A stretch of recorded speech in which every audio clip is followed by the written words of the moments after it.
Hey everybody, welcome to One Flight Down Basement Beer Tastings. Today we're looking at some beers from the Fort Garry Brewing Company in Winnipeg, Manitoba.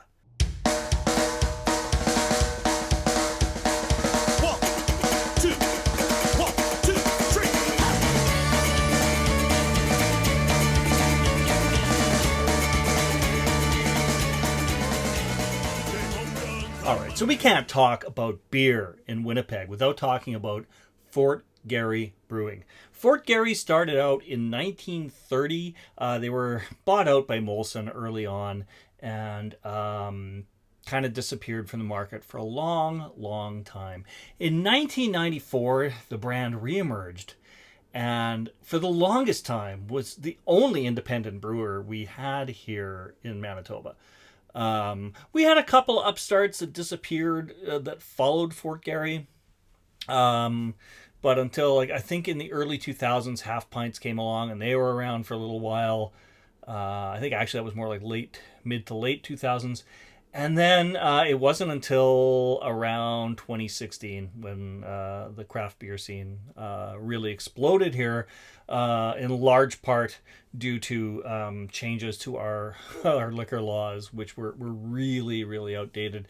Didn't really allow for tap rooms and that kind of thing. Once you could get tap rooms going, there were more breweries here. Anyways, the reason I'm doing this episode, I found out that my good friend Ed Cuddy knew the founder of Fort Garry Brewing, or the guy who brought it back in 1994. The guy's name was Richard Hoeschen. Ed was a good friend of mine that I've been doing improv with him for over 20 years. I've known Ed for a long time, and just found out this connection that he had to Fort Garry Brewing. Richard and he... Their fathers knew each other professionally, so they ran into each other over the years. And Ed said throughout the late 80s, early 90s, he was always hearing about Richard's dream to open a brewery, which became the relaunch of Fort Garry Brewing. When Fort Garry came out in the 90s, they had Fort Garry Pale and Fort Garry Dark, the two styles of beer. I drank so much Fort Garry Dark in the 90s that by the time the 2000s rolled around, I was kind of sick of it. I loved that beer for so long, but I haven't had it in a long time because I drank my share of it. I'll have to try it again soon, put it on the show. I just have this feeling it's just going to taste like the 90s to me. But yeah, I drank a lot of that at the time. And over the years, they've kind of expanded their profile to many other beers. So what I did is I went out and I bought something called a social pack. So it's 4 different beers, 2 of each that were in this social pack. I'm going to do 2 of them today.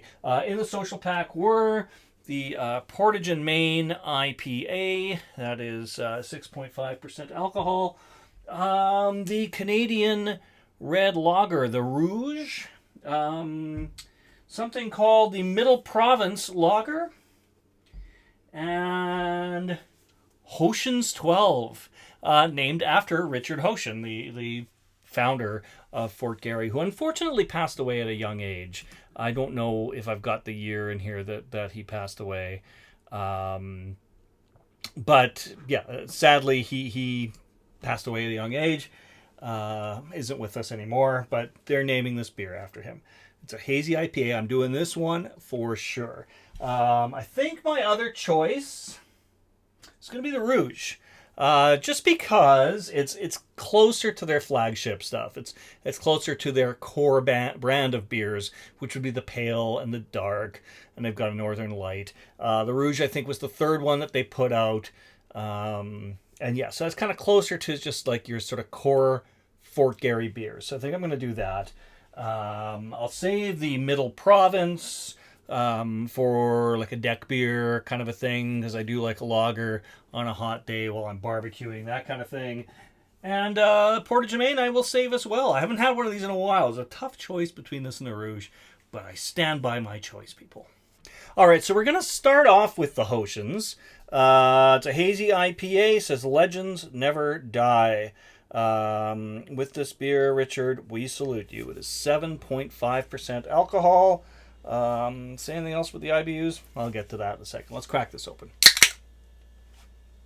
Oddly, I don't think I have any Fort Garry Brewing glassware, which is kind of weird because I know I have had some in the past.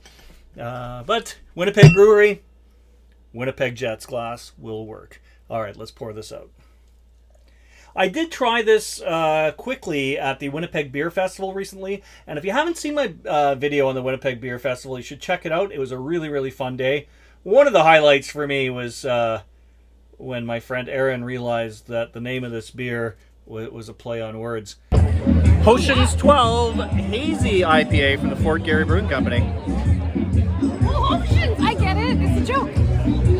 Hoeschen's 12. Funny how that iPhone video from weeks ago has aged so badly. All right, so this has got a nice golden color, a big white fluffy head.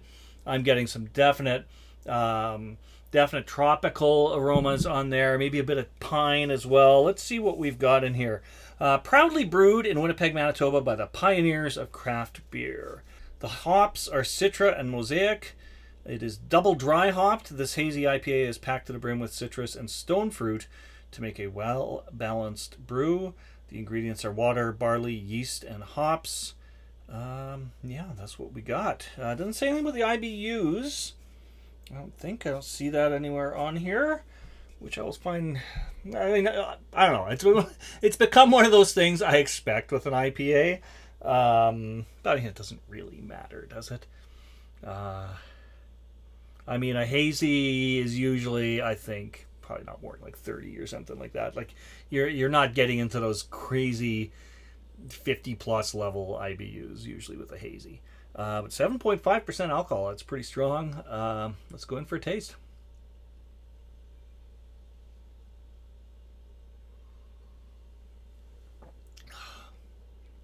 Kind of matching the Mona Lisa right now.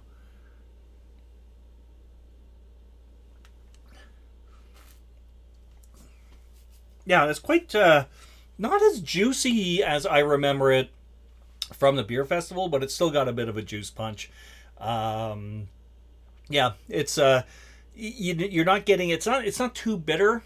Yeah, it's a nice solid IPA.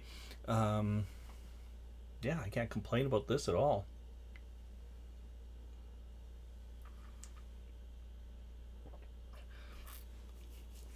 Yeah, definitely getting the fruit taste in there, but it's not punching you out with fruit flavor.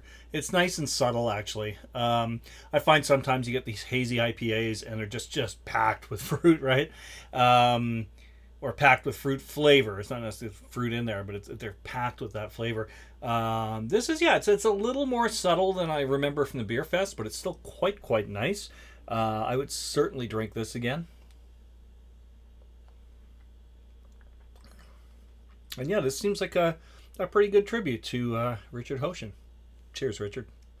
All right, next up we are doing, as I said, the Fort Garry Rouge Canadian Red Lager. I drank quite a bit of this one actually too when they first came out with it. I went through a phase. I really liked American red ales. And yeah, this was one that I really enjoyed. I haven't had it in a little while. Reds they used to be like one of my favorite styles of beer, but I haven't had that much of them these days. I think these days when you're going to the beer store, you're seeing so many IPAs and so many sours. Those seem to be, trendier at this moment. So it's been a little while since I've had a red at all, I think, never mind a Fort Garry red, but we're going to give this one a try.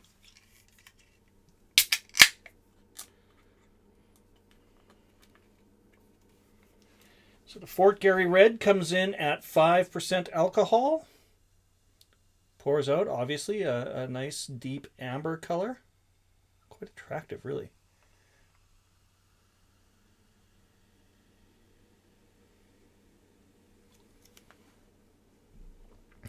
A little bit of a... Well, you even get a little bit... you can't see it in that lighting, I guess, but I can see it's got a little bit of a red tinge in the head as well. On the nose, a bit of a sweet note. Yeah, definite sweetness. Yeah, because it's a red, I'm gonna say like a toffee note. It seems to be pretty common in a red ale. Um, yeah, definite sweetness to it. Let's go in for a sip.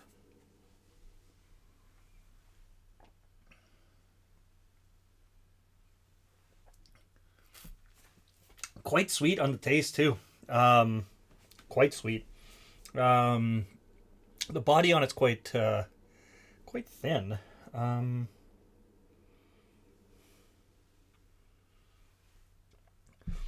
it's got a bit of like a kind of a roasted aftertaste to it. Can't quite put what that is, but yeah, it's just I don't know, almost like a burnt note at the end.